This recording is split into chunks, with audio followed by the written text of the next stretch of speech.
नीलगिरी नामक एक सुंदर गांव, जहां मोहन नाम का एक लड़का अपनी मां के साथ रहता था, वह बड़े ही गरीब थे।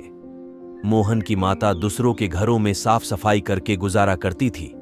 वहीं दूसरी तरफ मोहन भी रोजगार की तलाश में इधर उधर घूम रहा था, किंतु उसे कहीं भी रोजगार प्राप्त नहीं हो रहा था। एक दिन जब मोहन व्यापारी के घर में काम मांगने के लिए जाता है। मालिक, क्या आपको काम करने के लिए व्यक्ति की जरूरत है तो कृपया करके मुझे रख लीजिए। नहीं नहीं, निकलो यहाँ से। तुम्हें किसने कहा यहाँ आने के लिए? वह सेठ मोहन को बेइज्जत करके वहां से निकाल देता है। इसी तरह मोहन हर तरह की कोशिश करता है रोजगार ढूंढने की, अपितु उसे कोई रोजगार नहीं मिलता। आखिरकार मोहन थक हार कर घर आ जाता है।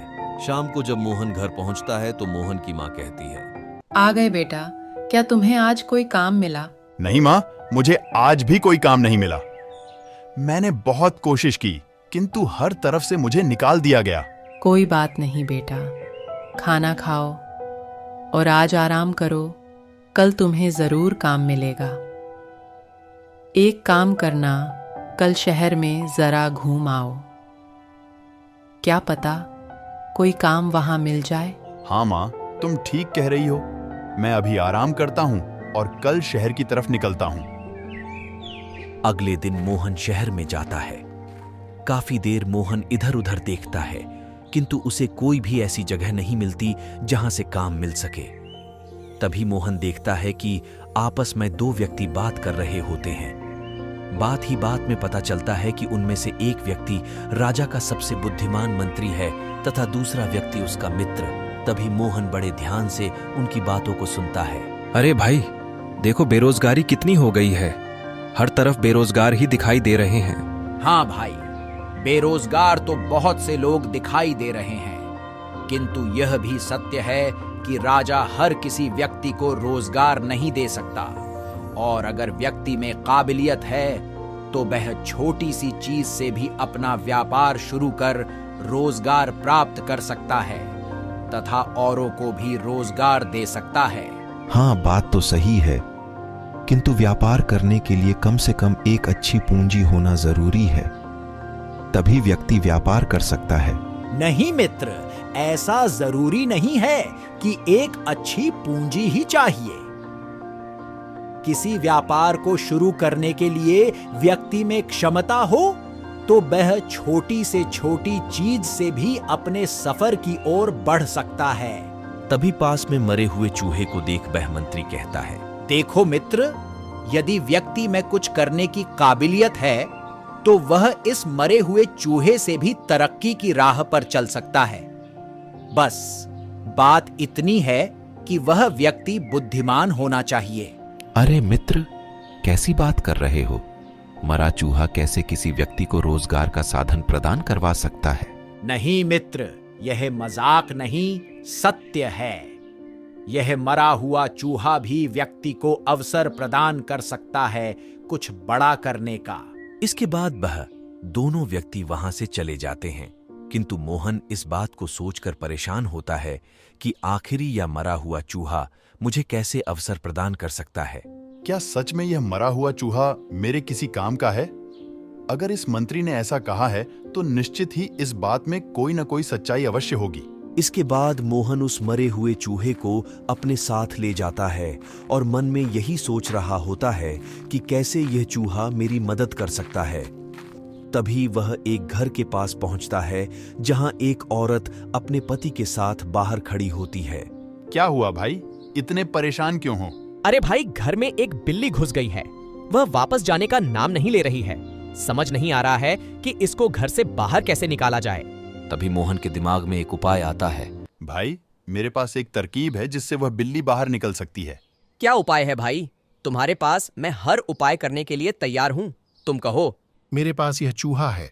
अगर तुम इस चूहे को दरवाजे के बाहर रख दोगे तो निश्चित ही वह बिल्ली चूहे की सुगंध पाकर बाहर आ जाएगी। हाँ भाई, तुम ठीक कह रहे हो। चूहे को दरवाजे के पास रखता हूँ मैं। पर मैं इस चूहे की कीमत लूंगा पहले। हाँ भाई, जितने चाहे कीमत ले लो, पर यह चूहा मुझे दे दो। इस बिल्ली ने तो आफत मचा रखी है। इसके बाद वह आदमी मोहन को कुछ पैसे देता है उस चूहे के बदले में तथा मोहन भी वह चूहा उस आदमी को बेच देता है। हाँ, आज तो आनंद ही आ गया। ये मेरी पहली कमाई है। निश्चित ही मुझे इन पैसों से कोई काम शुरू करना होगा। मोहन काम करने की सोच ही रहा होता है कि उसे खबर मिलती है, 1-2 दिन में उस नगर में कुछ लोग घूमने आएंगे, इसलिए वह सोचता है क्यों ना इन पैसों से कोई खाना खाने लायक वस्तुएं खरीदी जाए। इसलिए समोसे बनाने का सामान ले आता है तथा समोसे बनाने लग जाता है। बस किसी तरह कल यह समोसे बिक जाए तो आनंद ही आ जाए। मैंने सुना है कि वह लोग कम से कम 5 दिन शहर में रहेंगे, इसलिए मैं कम से कम 5 दिन वहां समोसे बेचूंगा। अगले दिन मोहन समोसे बेचने के लिए गांव की उस जगह पहुंच जाता है जहां लोग घूमने आने वाले हैं और अपने गरम गरम समोसे भी वहां पर पहुंचा देता है। देखते ही देखते मोहन के बने समोसे बिकने लगते हैं। कुछ ही देर में उसके बनाए सारे समोसे बिक जाते हैं। वह क्या बात है, आज पहले ही दिन बहुत ही अच्छा मुनाफा हो गया। अब जल्दी से सामान लेकर कल के लिए समोसे बनाने का इंतजाम करता हूँ। मोहन घर आकर फिर से समोसे बनाता है तथा अगली सुबह फिर से उन्हें बेचने के लिए नगर में चला जाता है तथा फिर से देखते ही देखते उसके सारे समोसे बिक जाते हैं। इसी तरह मोहन अलग अलग 5 दिनों तक समोसे बनाकर बेचता रहता है और अच्छा खासा मुनाफा भी कमा लेता है। हे ईश्वर, बहुत बहुत धन्यवाद। मैंने 5 दिनों में समोसे बनाकर बहुत ही मुनाफा कमा लिया है। ईश्वर, बस इसी तरह अपनी दया बनाए रखना। अगले दिन मोहन जब शहर जाता है तो उसे मालूम पड़ता है कि 3 दिनों के अंदर कुछ घोड़े की व्यापारी उस शहर में आने वाले हैं तथा कुछ दिन वह यहीं बिताने वाले थे। मोहन जानता था कि घोड़े के लिए घास की जरूरत होगी, इसलिए वह शहर के अंदर रहने वाले एक घास के व्यापारी से उसकी सारी घास खरीद लेता है। मोहन यह काम जल्दी से कर लेता है ताकि घास बेचने वालों को घोड़े के व्यापारी की बात ना पता चल जाए। भाई, ये सारी घास मुझे चाहिए। ठीक है भाई, आप इसकी कीमत दे दो, मैं आपको सारी घास बीज दूंगा। दोनों के बीच सौदा हो जाता है। कुछ दिनों बाद जो घोड़े के व्यापारी शहर में आते हैं तो उन्हें घास की जरूरत पड़ती है। मोहन उन्हें कुछ अधिक दाम में घास बेचने लगता है। यह सिलसिला कई दिनों तक चलता रहता है और जब घोड़े के व्यापारी को शहर से जाने का समय होता है तब तक मोहन की सारी घास बिक चुकी होती है। इतना ज्यादा मुनाफा मैंने तो कभी सोचा भी नहीं था। ये तो कमाल ही हो गया। भला हो उस मंत्री का जिसने कहा था कि एक मरे हुआ चूहे भी हमें अवसर दे सकता है। समय आने पर मैं उसका भी धन्यवाद व्यक्त करूंगा। इसके बाद मोहन फिर से शहर में जाता है ताकि और कोई खबर उसे मिले। तभी उसे खबर मिलती है कि एक बड़ा व्यापारी शहर में आ रहा है, जिसके बारे में सब कह रहे थे कि अगर उस व्यापारी के साथ कोई व्यापार कर ले तो उसके दिन बदल जाए। बस एक बार उस बड़े व्यापारी से व्यापार का सौदा हो जाए, फिर तो दिन ही बदल जाएंगे। लेकिन कुछ ऐसा करना होगा जिससे वह मुझसे व्यापार करने के लिए राजी हो जाए। काफी देर दिमाग चलाने के बाद मोहन को एक तरकीब नजर आती है। क्यों ना उस व्यापारी को एक छोटी सी कीमती पत्थर की अंगूठी भेंट करो, क्योंकि मैंने सुना है उस व्यापारी को पत्थर की अंगूठियां का बड़ा शौक है तथा सुनने में यह आ रहा है कि जहां वह व्यक्ति रहता है वहां पत्थर की कीमती अंगूठियां नहीं मिलती हैं। इसीलिए मुझे जरूर उसे ऐसी अंगूठी भेंट करनी चाहिए जो पत्थर से बनी हो। वह एक बहुमूल्य उपहार होगा उसके लिए। इसके बाद मोहन अपनी अधिकतम कमाई उस पत्थर की अंगूठी को खरीदने में लगा देता है तथा जब वह बड़ा व्यापारी उस नगर में आता है तो उसे बहुत कीमती अंगूठी भेंट करता है। सेठ, मैं आपके लिए एक छोटा सा तोहफा लाया हूँ, कृपया इसे स्वीकार करो। अरे वाह, यह कीमती खूबसूरत भेंट है। धन्यवाद भाई। उन दोनों के बीच काफी देर तक बातचीत होती है तथा ही बात में मोहन से व्यापारी को बताता है कि वह भी व्यापार करना चाहता है। तभी वह बड़ा व्यापारी मोहन को अपने साथ व्यापार करने के लिए आमंत्रित करता है। बस इसी तरह मोहन उस बड़े व्यापारी के साथ व्यापार में जुड़ जाता है और देखते ही देखते आसपास के सभी शहरों में सबसे अमीर आदमी बन जाता है।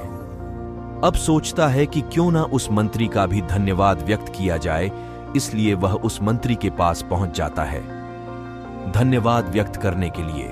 आपका बहुत ही धन्यवाद मंत्री जी, अपना उसे दिन सलाह बहुत अच्छी दी थी व्यापार करने के लिए। नहीं मित्र, इसमें मेरा कोई योगदान नहीं। क्योंकि यही सलाह मैंने पहले ही लोगों को दी थी, किंतु किसी ने भी इस पर भरोसा नहीं किया था। केवल तुमने ही इस बात पर भरोसा तथा अमल किया, इसलिए यह केवल तुम्हारा ही मेहनत का फल है। दोस्तों, कहानी से शिक्षा की कर्मवीर कभी हार नहीं मानते तथा हमेशा ही कोशिश करते हैं। छोटी से छोटी चीज से अपना जीवन बदलने की, बस इस बात का रोना रोने की हमारे पास यह नहीं। इसलिए अपनी मेहनत पर विश्वास रखें तथा मेहनत करते जाएं। अगर आपको हमारी यह कहानियां अच्छी लगती है और आप इसी तरह की और कहानियां देखना चाहते हैं तो हमारे चैनल को जरूर लाइक और सब्सक्राइब करें और बेल आइकॉन दबाना न भूलें। धन्यवाद।